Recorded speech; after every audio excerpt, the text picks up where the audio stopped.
And it came to pass in those days that there went out a decree from Caesar Augustus that all the world should be taxed. And all went to be taxed, every one into his own city. And Joseph also went up from Galilee, out of the city of Nazareth into Judea, unto the city of David, which is called Bethlehem, to be taxed with Mary, his espoused wife, being great with child. And so it was that while they were there, the days were accomplished that she should be delivered. And she brought forth her firstborn son, and wrapped him in swaddling clothes, and laid him in a manger, because there was no room for them in the inn. And there were in the same country shepherds abiding in the field, keeping watch over their flock by night. And lo, the angel of the Lord came upon them, and the glory of the Lord shone round about them, and they were sore afraid.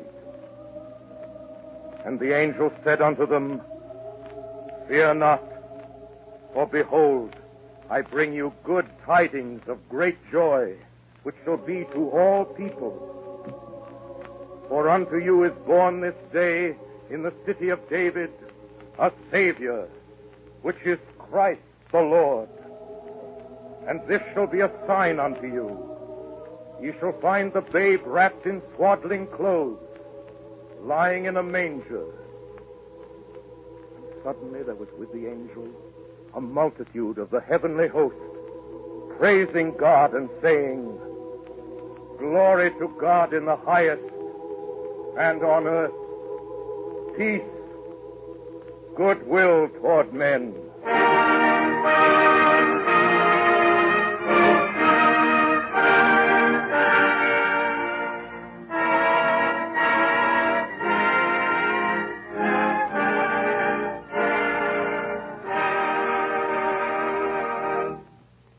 I just read you the story of the Nativity as told by St. Luke in the Bible, according to King James. Good evening, everybody, and Merry Christmas. This is Orson Welles bringing you another radio show for Lady Esther, a Christmas show. God rest ye merry gentlemen, let nothing you dismay. Remember Christ our Savior was born on Christmas Day. Christmas is the time for warm spirits and high feelings. The season to hang a holly wreath on your door and set up a fir tree near your heart. The season when everyone's heart beats a little faster, including the postman. And at this time of year, for 10 cents worth of mistletoe, you can kiss anybody you want to. It's the only time of the year a lot of people ever sing a song. Good King Master of the South, on the feast of Stephen, when the snow lay on the Above all, it's the time for good things, for plum puddings and Santa Claus and Dunder and Blitzen and Tom and Jerry. Here in America, our way of celebrating Christmas, like our very population, comes to us from many lands. From the old Scandinavian Druids, we've taken the mistletoe and the happiness it stands for. From the French, we've learned to sing a glad Noel. From England, we've adopted holly and the Yule log. From the old legends of Middle Europe, we've taken the Christmas tree, and the first chimneys Santa Claus ever climbed down were in Holland. We've made certain changes. American children know, for instance, that wooden shoes won't stretch while stockings will.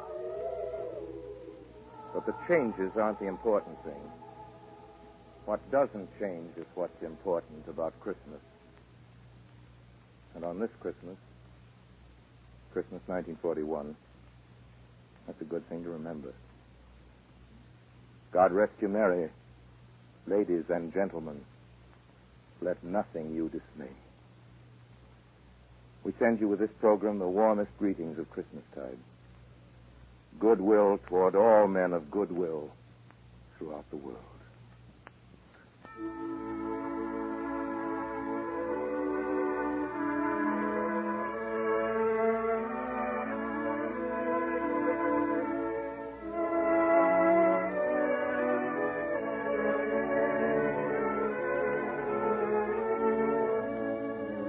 Our story tonight is an apostrophe to the spirit of giving.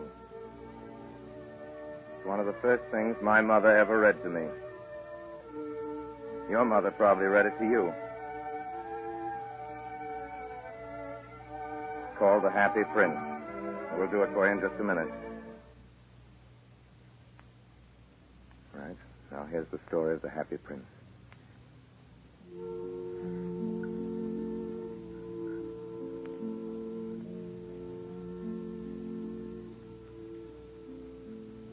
High above the city, on a tall column, stood the statue of the Happy Prince. He was gilded all over with thin leaves of fine gold. For eyes, he had 2 bright sapphires, and a large ruby glowed on his sword hilt. He was very much admired indeed. One night there flew over the city a little swallow on his way south to the pyramids in Egypt. He stopped when he saw the statue on the tall column. I will put up here for the night. This is a fine position with plenty of fresh air. I have a golden bedroom. Just as the swallow prepared to go to sleep, a large drop of water fell on him. What a curious thing. There's not a single cloud in the sky. And yet it's raining. The climate here in the north is really dreadful. Then another drop fell. What's the use of a statue if it cannot keep the rain off? I must look for a good chimney pot. But before he'd opened his wings, a third drop fell. And he looked up and saw... what did he see? The eyes of the Happy Prince were filled with tears, and tears were running down his golden cheeks. Who are you? I am the Happy Prince. Why are you weeping then? When I was alive and had a human heart, I did not know what tears were. My courtiers called me the Happy Prince, and happy indeed I was, if pleasure be happiness. Now that I am dead, I am up here so high, I can see all the ugliness and all the misery of my city. And though my heart is made of lead, yet I cannot choose but weep. What? Isn't that solid gold? The swallow said this to himself.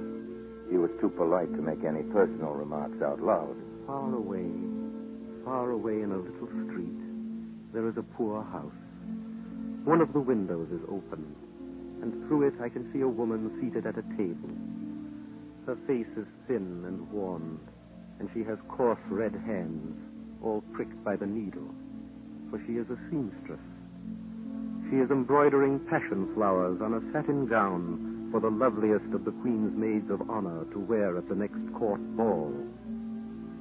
In a bed, in the corner of the room, her little boy is lying ill. He has a fever and is asking for oranges. His mother has nothing to give him but river water, so he is crying. Swallow, little swallow, will you not bring her the ruby out of my sword hilt? My feet are fastened to this pedestal, and I cannot move. I am waited for in Egypt. My friends are flying up and down the Nile and talking to the large lotus flowers. Swallow, little swallow, will you not stay with me for one night and be my messenger? The boy is so thirsty, and the mother is so sad. It's very cold here, but I will stay with you for one night and be your messenger. Thank you, little swallow. So the swallow picked out the great ruby from the prince's sword and flew away with it in his beak over the roofs of the town. He passed by the palace and heard the sound of dancing. A beautiful girl came out on the balcony with her lover. How wonderful the stars are, and how wonderful is the power of love. I hope my dress will be ready in time for the state ball. I have ordered passion flowers to be embroidered on it, but the seamstresses are so lazy. He passed over the river and saw the lanterns hanging to the masts of the ships. At last he came to the poor house and looked in. The boy was tossing feverishly on his bed, and the mother had fallen asleep. She was so tired. In he hopped and laid the great ruby on the table beside the woman's thimble.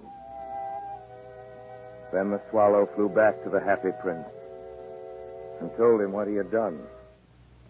It is curious, but I feel quite warm now, although it's so cold. That is because you've done a good action. And the little swallow began to think. And then he fell asleep. Thinking always made him sleepy. When day broke, he flew down to the river and had a bath. Tonight, I go to Egypt. The swallow was in high spirits at the prospect. When the moon rose, he flew back to the happy prince. Have you any commissions for Egypt? I am just starting. Swallow, will you not stay with me one night longer? I am waited for in Egypt. Tomorrow my friends will fly up to the second cataract. The river horse couches there among the bulrushes. And on a great granite throne sits the god Mammon. Swallow, swallow, little swallow. Far away across the city, I see a young man in a garret. He is leaning over a desk covered with papers. He is trying to finish a play for the director of the theater, but he is too cold to write anymore. There is no fire in the grate, and hunger has made him faint. I will wait with you one night longer. Shall I take him another ruby? Alas, I have no ruby now. My eyes are all that I have left. They are made of rare sapphires, which were brought out of India 1,000 years ago. Pluck out one of them and take it to him. He will sell it to the jeweler and buy firewood and finish his play. Dear Prince, I cannot do that. Swallow, swallow, little swallow, do as I command you. So the swallow plucked out the prince's eye and flew away to the student's garret. It was easy enough to get in as there was a hole in the roof. Through this he darted and came into the room. The young man had his head buried in his hands, so he did not hear the flutter of the bird's wings. And when he looked up, he found the beautiful sapphire. I'm beginning to be appreciated. This is from some great admirer. Now I can finish my play. The next night, the swallow flew back to the happy prince. I am come to bid you goodbye. Swallow, swallow, little swallow, will you not stay with me one night longer? It is winter, and the chill snow will soon be here. In Egypt, the sun is warm on the green palm trees, and the crocodiles lie in the mud and look lazily about them. My companions are building a nest in the temple of Baalbek. Dear Prince, I must leave you. But next spring I will bring you back 2 beautiful jewels in place of those you have given away. The ruby shall be redder than a red rose, and the sapphire shall be as blue as the great sea. In the square below, there stands a little match girl. She has let her matches fall in the gutter, and they are all spoiled. Her father will beat her if she does not bring home some money, and she is crying. She has no shoes or stockings, and her little head is bare. Pluck out my other eye and give it to her, so her father will not beat her. I will stay with you one night longer, but I cannot pluck out your eye. You would be quite blind then. Swallow, swallow, little swallow, do as I command you. So he plucked out the prince's other eye and darted down with it. He swooped past the match girl and slipped the jewel into the palm of her hand. Then the swallow came back to the prince.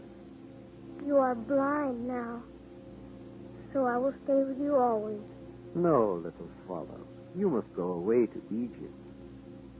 I will stay with you always. And he slept at the prince's feet. All the next day he sat on the prince's shoulder and told him stories of what he had seen in strange lands. He told him of the red ibises who stand in long rows on the banks of the Nile and catch goldfish in their beaks, of the Sphinx, who is as old as the world itself and lives in the desert and knows everything, of the king of the mountains of the moon, who worships a large crystal, of the great green snake that sleeps in a palm tree, and has 20 priests to feed it with honey cakes. And of the pygmies who sail over a big lake on large, flat leaves and are always at war with the butterflies.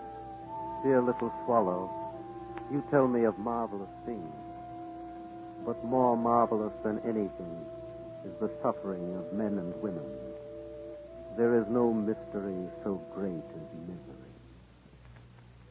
Fly over my city, little swallow, and tell me what you see there.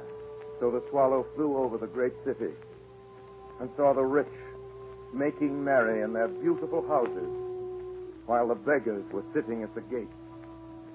He flew into dark lanes and saw the white faces of starving children looking out listlessly at the black streets. Then he flew back and told the prince what he had seen. I am covered with fine gold. You must take it off, leaf by leaf, and give it to my poor. Leaf after leaf of the fine gold the swallow picked off, till the happy prince looked quite dull and gray. Leaf after leaf of the fine gold he brought to the poor, and the children's faces grew rosier, and they laughed and played games in the street. Then the snow came, and after the snow came the frost. The streets looked as if they were made of silver. They were so bright and glistening. Long icicles, like crystal daggers, hung down from the eaves of the houses. Everybody went about in furs, and the little boys wore scarlet caps and skated on the ice.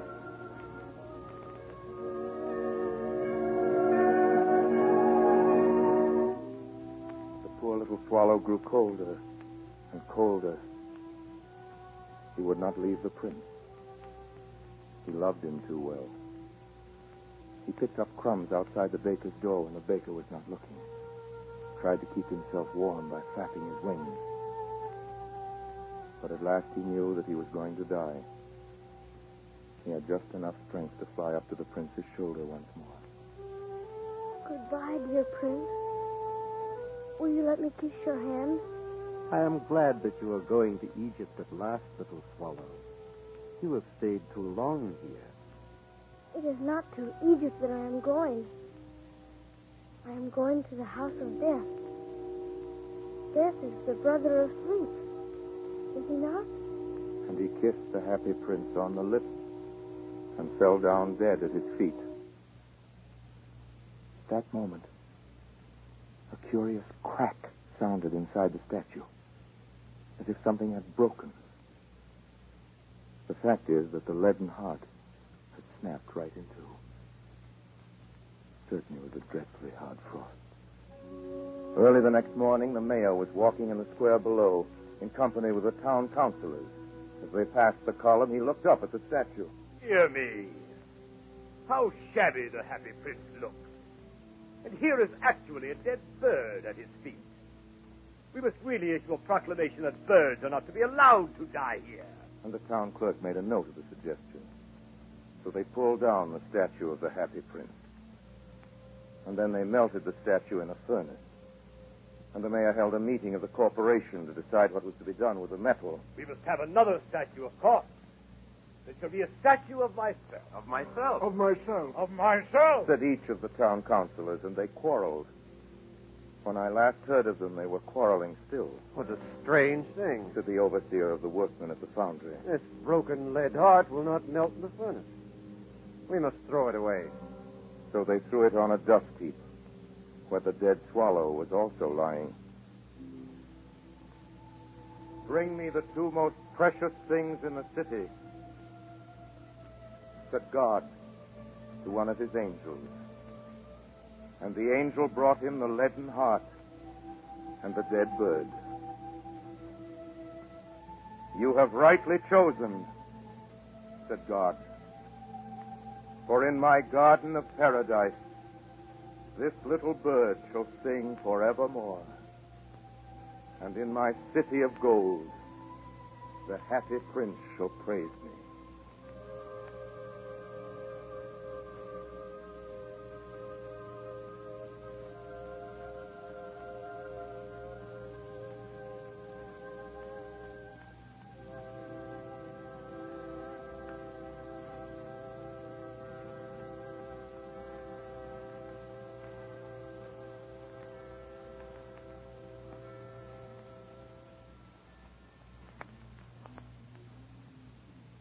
That was Wilde's The Happy Prince. The music was by Bernard Herrmann. There's more to our Christmas show, but right here I'd like to tell you the good news about next week's program. Our store is a new one, and it's the best thing of its kind that's come our way this year. And our guest is Miss Rita Hayworth. Now about tonight. I'm going to do something of G.K. Chesterton's. I stumbled on it the other day. It isn't new, but it isn't very well known either. It might have been written especially for tonight. Especially for this Christmas, 1941.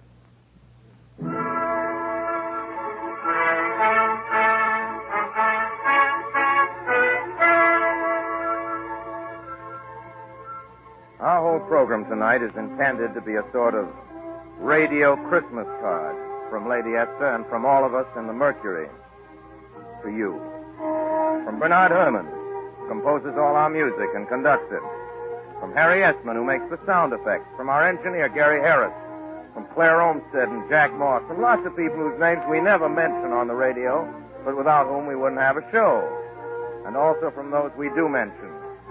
From Ray Collins. Merry Christmas! From Agnes Moorehead. Merry Christmas. From Joseph Cotton. Merry Christmas! From Edgar Berrier, Erskine Sanford, Gus Schilling, and Tim Holt. Merry Christmas! And way out there in New York, from Paul Stewart, Alice Frost, Betty Gard, Everett Sloan, Chubby Sherman, Eustace Wyatt, and George Coulouris. Merry Christmas! And from all the Mercury people in Chicago, and from the Robert Mitchell Boy Choir. And from the orchestra, and from everybody. Merry Christmas! And of course, really, no proper Christmas card is complete without a few gay rhymes. And, of course, Joe's right. We want our greetings to be as hospitable as any host, inviting you in on Christmas morning. Come, bring with a noise, me merry, merry boys, the Christmas lawn to the firing. For my good Dame she bid you all be free, and drink to your heart's desire. We want our greeting to be as generous as the beggars. Christmas is coming, the geese are getting fat. Please to put a penny in the old man's hat. If you haven't got a penny, a halfpenny will do. If you haven't got a halfpenny, God bless you. We want our greeting to be as logical as the farmers. At Christmas, play and make good cheer. For Christmas comes but once a year. You know, those rhymes are really honest-to-goodness old English and American poesy. And now, because we want our greeting to be timely and very beautiful, too, here's the Chesterton poem I promised you. Passionate peace is in the sky, and in the snow is silver sealed. The beasts are perfect in the field, and men seem men so suddenly. But take 10 swords, and 10 times 10, and blow the bugle in praising men, for we are for all men under the sun, and they are against us, every one. And misers haggle, and madmen clutch, and there is peril in praising much, and we have the terrible tongues uncurled that praise the world to the sons of the world. The idle, humble hill and wood are bowed about the sacred birth.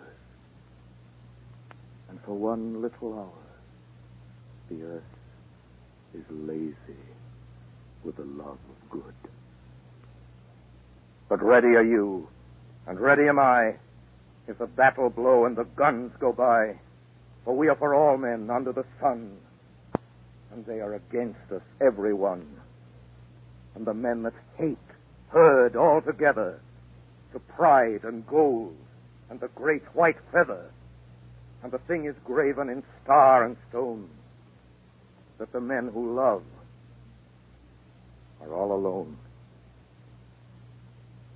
Hunger is hard, and time is tough. But bless the beggars and kiss the kings, for hope has broken the heart of things, and nothing was ever praised enough. But hold the shield for a sudden swing, and point the sword when you praise a thing, for we are for all men under the sun, and they are against us, every one, and meme and merchant, thane and thrall, hate us because we love them all. only till Christmas tide go by. Passionate peace is in the sky.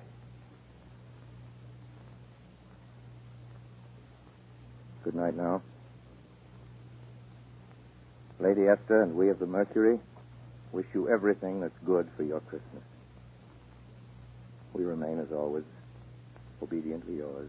And again, God rest you merry, ladies and gentlemen. Let nothing you dismay.